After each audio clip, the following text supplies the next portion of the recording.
ஞானானந்தமயம் தெய்வம் நிர்மலஸ்படிகாகிருதிம் ஆதாரம் சர்வ வித்யானாம் ஹயக்ரீவம் உபாஸ்மகே. நமஸ்காரம். அஸ்ட்ரோ டிவி நேயர்களுக்கு அஸ்ட்ரோ கேஎஸ்ஐயங்காரின் பணிவான நமஸ்காரங்கள்.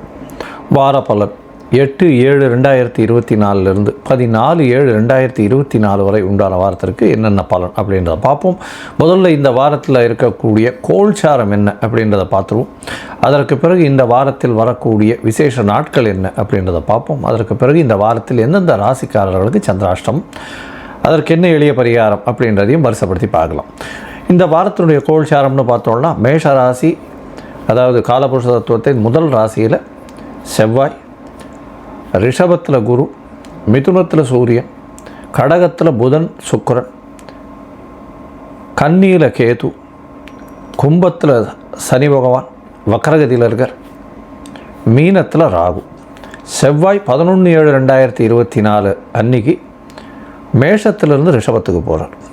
சந்திரன் பூச நட்சத்திரம் இந்த வாரம் கடகராசியில் ஆரம்பிக்கிறார், பூச நட்சத்திரத்தில் ஆரம்பிக்கிறார். பூச நட்சத்திரத்திலேருந்து துளாராசி சுவாதி நட்சத்திரம் வரலும் போகிறார். இந்த வாரத்தில் இந்த வாரம் பார்த்தீங்கன்னா முதல் நாளான 8ஆம் தேதி அன்னைக்கு திரிதினஸ்பிருக்கு அப்படின்னு சொல்லக்கூடிய விஷயம் நடக்கிறது. அப்படின்னா என்ன அப்படின்னா, ஒரு நட்சத்திரமோ திதியோ 3 நாட்கள் வருமேயானால் அது திரிதினஸ்பிருக்கு அப்படின்னு சொல்லக்கூடியது. இதன் மூலியமாக என்ன அப்படின்னு பார்த்தாலேயானால், அது நல்ல விசேஷ காரியங்கள் செய்யக்கூடிய நாளாக எடுத்துக்கொள்ளக்கூடாது. சுபகாரியங்கள் பண்ணுறதில்லை இந்த காலகட்டத்தில். இன்றைக்கி பார்த்தோம்னா திருத்தியை, அதாவது அமாவாசை கழிஞ்ச 3ஆம் நாள் திருத்தியை 60 நாழிகை இருக்குது. சூரிய உதயத்திற்கு முன்னாடியே இந்த திருத்தியை ஆரம்பிச்சு விடுறது. அடுத்த நாள் காலத்தால் சூரிய உதயம் தாண்டி ஒரு 2 நாழிகை வரலும் இருக்குது. அதனால் தமிழ் இது பிரகாரம் சூரிய உதயத்திலிருந்து அடுத்த சூரிய உதயம் வரலும் ஒரு நாள்னு கணக்கு. அதனால் சூரிய உதயத்துக்கு முன்னாடி இருக்குன்னா முந்தின நாள் எடுத்துக்கணும், இன்றைய நாள் ஃபுல்லாக. அதற்கு அடுத்த நாள் சூரிய உதயத்துக்கு அப்புறம் 2 நாள் இருக்குன்றதுனால அடுத்த நாள் 3 நாள் வர்றதா கணக்கு. இதனால் இது திரிதினஸ்பிருக்கு அப்படின்னு சொல்லக்கூடியது. ஜோசியத்தில் இது ஒரு மிக முக்கியமான ஒரு விஷயம். அதாவது ரொம்ப விசேஷமான காரியங்களை இந்த காலகட்டத்தில் அதை செய்ய மாட்டாள். இதை இது பார்க்குறவா, அதாவது ரொம்ப விசேஷமான காரியங்களை பார்க்குறவா, பொது காரியங்களை பார்க்குறவா, இதெல்லாம் ரொம்ப ஜாகிரதையாக எடுத்துப்பாள். இந்த வாரத்தில் சதுர்த்தி வருது. சதுர்த்தி வளர்பிறை சதுர்த்தி, வளர் சதுர்த்தி அப்படின்னு சொல்லக்கூடியது.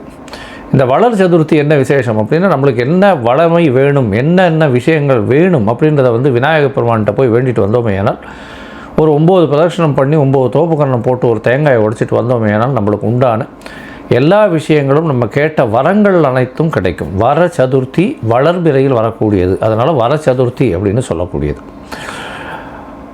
10ஆம் தேதி அன்றைக்கி பார்த்தாலேயானால் 46வது பட்டம் அழகிய சிங்கரனுடைய திருநக்ஷத்திரம் அப்படின்னு சொல்லக்கூடியது. இப்போ இருக்கக்கூடியவர், அதாவது ரங்கநாத யதீந்திர மகாதேசிகன், அவர் ஸ்ரீ மடத்தினுடைய இதில் இருக்கார். அவர் தான் ஹெட்டாக இருக்கார். 44வது பட்டத்தினுடைய ஐசிங்கர் இந்த ராஜகோபுரம் ஸ்ரீரங்கம் கட்டினார். அந்த இதில் வரக்கூடிய வம்சாவளியில் வரக்கூடியவர். அதாவது அந்த மடத்தினுடைய அடுத்த ஆதீனத்தினுடைய இன்சார்ஜாக இருந்து அவர் இருக்கார். இவருக்கு முன்னாடி இருந்தவர் நாராயண யதீந்திரர், 45வது பட்டம். இவர் இப்போ 46வது பட்டம் இந்த பக்கம் போயின்னு இருக்கார் நல்லபடியாக. 11ஆம் தேதி சஷ்டி விரதம், 11/7/2024 அன்றைக்கி சஷ்டி விரதம். சஷ்டியில் விரதம் இருந்தால் அகப்பையில் நிச்சயமாக குழந்தை பிராப்தி ஏற்படும் அப்படின்றதுனால சஷ்டி விரதம் ரொம்ப முக்கியமானது.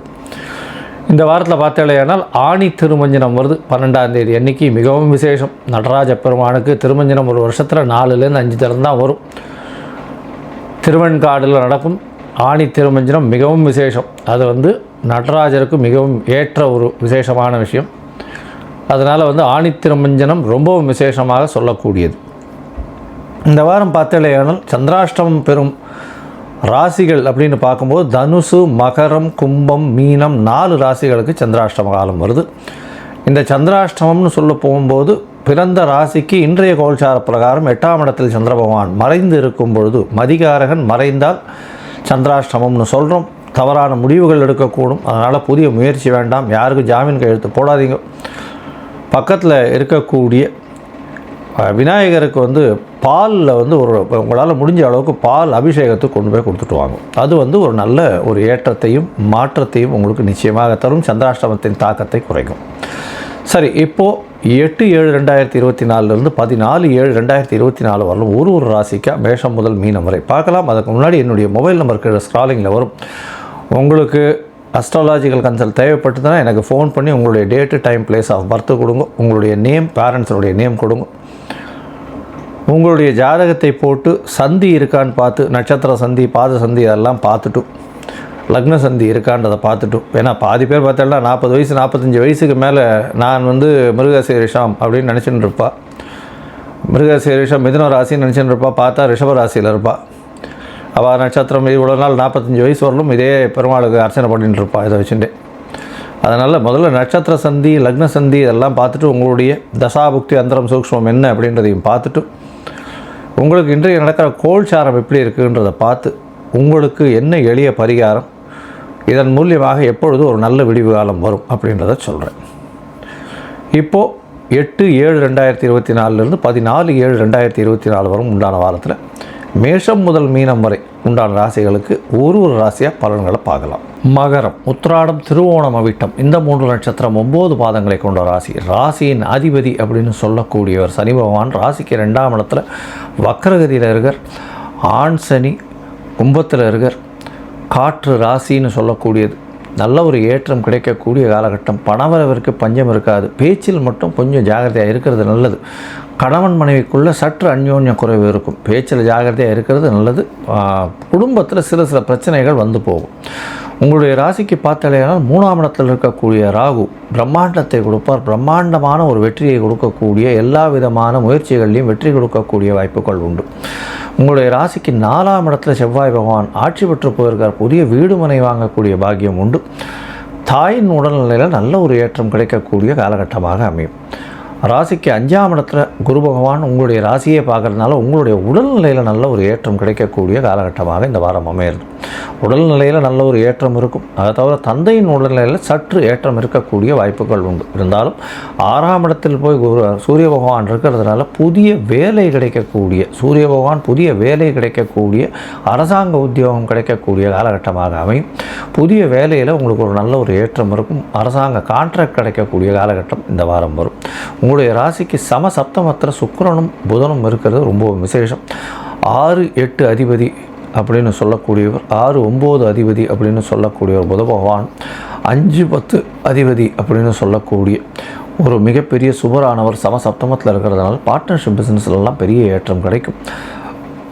அதை தவிர பார்த்தேனால் எதிர்பாலினத்தவர் மூலியமாக நல்ல ஒரு ஏற்றம் இருக்கும். நண்பர்கள் மூலியமாக அதிகமான வருமானம் வரக்கூடிய வாய்ப்புகள் நிச்சயமாக உண்டு. உங்களுடைய ராசிக்கு பார்த்தேனால் 9ஆம் இடத்துல இருக்கக்கூடிய, அதாவது கேது பகவான் மூலியமாக தந்தையின் உடல்நிலையில் சற்று பின்னடைவு ஏற்படக்கூடிய வாய்ப்புகள் நிச்சயமாக உண்டு. ஏன்னா 6ஆம் இடத்துல சூரிய பகவானும் காரகனான சூரியன் 6ஆம் இடத்துலையும், 9ஆம் இடம்னு சொல்லக்கூடிய தந்தை ஸ்தானம்னு சொல்லக்கூடிய இடத்துல கேது பகவானும் இருக்கிறதுனால சற்று பின்னடைவு இருக்கக்கூடிய வாய்ப்புகள் நிச்சயமாக உண்டு. வெளிநாட்டுக்கு பயணம் பண்ணணும்னு, படிக்கிறதுக்குன்னு மாஸ்டர் டிகிரி படிக்கணும்னு வெளிநாட்டுக்கு பயணம் பண்ணணும்னு பார்க்குறவாளுக்கு நினச்ச யூனிவர்சிட்டி கிடைக்காது. ஒரு 2ஆம் தரம், அதாவது முதல் தரமான யூனிவர்சிட்டி நீங்கள் நினச்சது கிடைக்காது. 2ஆம் தரம் இல்லைன்னா 3ஆம் தரமான யூனிவர்சிட்டி தான் கிடைக்கும். இந்த வாரம் பார்த்தீங்களேனால் சந்திர பகவான் அதிவேகமாக செல்லக்கூடிய கிரகமான சந்திர பகவான் 8/7/2024 14/7/2024 வரை உண்டான வாரத்தில் சந்திர பகவான் உங்களுடைய ராசிக்கு சமசப்தமத்தில் இருக்கிறது விசேஷம். கணவன் மனைவிக்குள்ள அந்யோன்யம் நல்லபடியாக இருக்கும். ஒற்றுமை நல்லபடியாக இருக்கும். எதிர்பாலினத்தவர் மூலியமாக நல்ல ஒரு ஏற்றம் கிடைக்கக்கூடிய காலகட்டமாக இருக்கும். 9ஆம் தேதி காலை ஒரு 8-9 மணி வரலும் இருக்கக்கூடிய காலகட்டம். அதற்கு பிறகு சந்திர பகவான் ராசிக்கு 8ஆம் இடத்துல போகிறார். சந்திராஷ்டம காலம் வருது. சனி பகவானால் பார்க்கப்படுறார். முடிஞ்சவரை பேச்சில் ரொம்ப கண்ட்ரோல்டாக இருக்கும். ஏன்னா சனியும் 2ஆம் இடத்துல இருக்கார். சந்திராஷ்டம காலம் வேறு. பேச்சில் ரொம்ப கண்ட்ரோலாக இருக்கிறது ரொம்ப நல்லது. யாருக்கும் ஜாமீன் கையெழுத்து போடாதீங்க. தடால் படால்னு பேசாதீங்க. கொஞ்சம் பொறுமையாக இருக்கிறது நல்லது. உங்களுடைய ராசிக்கு பார்த்தேனால் 9ஆம் இடத்துல சந்திர பகவான் போகிறார். கேத்துவோட சம்பந்தம். சந்திர பகவான் குருவினுடைய பார்வை இருக்கிறதுனால கொஞ்சம் பிரச்சனைகள், தந்தைக்கு உடல் நலத்தில் கொஞ்சம் அபிவிருத்தி ஏற்படக்கூடிய வாய்ப்புகள் உண்டு. அபிவிருத்தினா பிரச்சனைகளிலிருந்து அபிவிருத்தி ஏற்படக்கூடிய வாய்ப்புகள் நிச்சயமாக உண்டு. தந்தையின் சொத்துக்கள் வரக்கூடிய வாய்ப்புகள் நிச்சயமாக உண்டு. பார்ட்னர்ஷிப் பிஸ்னஸில் ஒரு ஏற்றம் கிடைக்கக்கூடிய வாய்ப்புகள் நிச்சயமாக இருக்கும். உங்களுடைய ராசிக்கு 10ஆம் இடத்துல சந்திர பகவான் போகிறார். பரிவர்த்தனை யோகம் அமையிறது. சுக்கிரனும் சந்திரனும் பரிவர்த்தனை யோகம் இருக்கிறது நல்ல ஒரு ஏற்றம். 7ஆம் அதிபதியும் 10ஆம் அதிபதியும் பரிவர்த்தனை யோகம் அடைகிறதன் மூலியமாக எதிர்பாலினத்தவர் மூலியமாக நல்ல ஒரு ஏற்றமான காலமாக இருக்கும். எதிர்பாலினத்தவர் மூலியமாக புதிய வருமானம் வரக்கூடிய வாய்ப்புகள் உண்டு. தொழிலில் அபிவிருத்தி ஏற்படக்கூடிய வாய்ப்பு உண்டு. பார்ட்னர்ஷிப் பிஸ்னஸில் நல்ல ஒரு ஏற்றம் கிடைக்கும். கணவனுக்கு மனைவி மூலியமும் மனைவிக்கு கணவன் மூலியமாக புதிய தொழில் அமையக்கூடிய பாக்கியம் நிச்சயமாக இருக்கும். இந்த வாரம் பார்த்தாலேயானால் மகர ராசிக்காரர்களுக்கு நல்ல ஒரு ஏற்றம். மகர ராசிக்காரர்கள் அதுவும் அட்மினிஸ்ட்ரேஷனில் இருக்கிறவா, இந்த எலக்ட்ரிக்கல் எலக்ட்ரானிக் இன்ஜினியராக இருக்கிறவா, மெக்கானிக்கல் இன்ஜினியராக இருக்கிறவங்க, அதை தவிர மைனிங் இண்டஸ்ட்ரியில் இருக்கிறவங்க, ஸ்டீலு அந்த மாதிரியான விஷயங்கள் வியாபாரம் பண்ணுறவங்க, அயர்ன் அண்ட் ஸ்டீல் இந்த மாதிரியான விஷயங்கள் வியாபாரம் பண்ணுறவங்க இவாளுக்கெல்லாம் பெரிய ஏற்றம் கிடைக்கக்கூடிய காலகட்டமாக அமையப்போகிறது. நீங்கள் வணங்க வேண்டிய தெய்வம் அப்படின்னு பார்த்தீங்கன்னா கால பைரவரை வணங்கிட்டு வாங்கும். ஏன்னா அவங்களுக்கு 7.5 சனி இருக்குது. அதுவும் மக்கரகதியில் இப்போ சனி பகவான் வேறு இருக்கார். கால பைரவரை போய் வணங்கிட்டு வர்றதன் மூலியமாக உங்களுக்கு வரக்கூடிய வந்த எல்லா விதமான இன்னல்களும் போகும். அருகில் இருக்கக்கூடிய ஒரு ஏழைக்கு, அதாவது ஏழைன்னா இந்த துப்புரவு தொழிலாளர் அந்த மாதிரியான இருக்கிறவாளுக்கு லெதரில் பண்ண, அதாவது தோலில் பண்ண ஏதாவது க்ளவுஸு இல்லை ஷூஸ் அந்த மாதிரியான விஷயங்கள் வாங்கி கொடுங்க. உங்களுக்கு வரக்கூடிய வந்த பிரச்சனைகள் எல்லாம் நிச்சயமாக சூரியனை கண்ட பனி போல விலகிச் செல்லும்.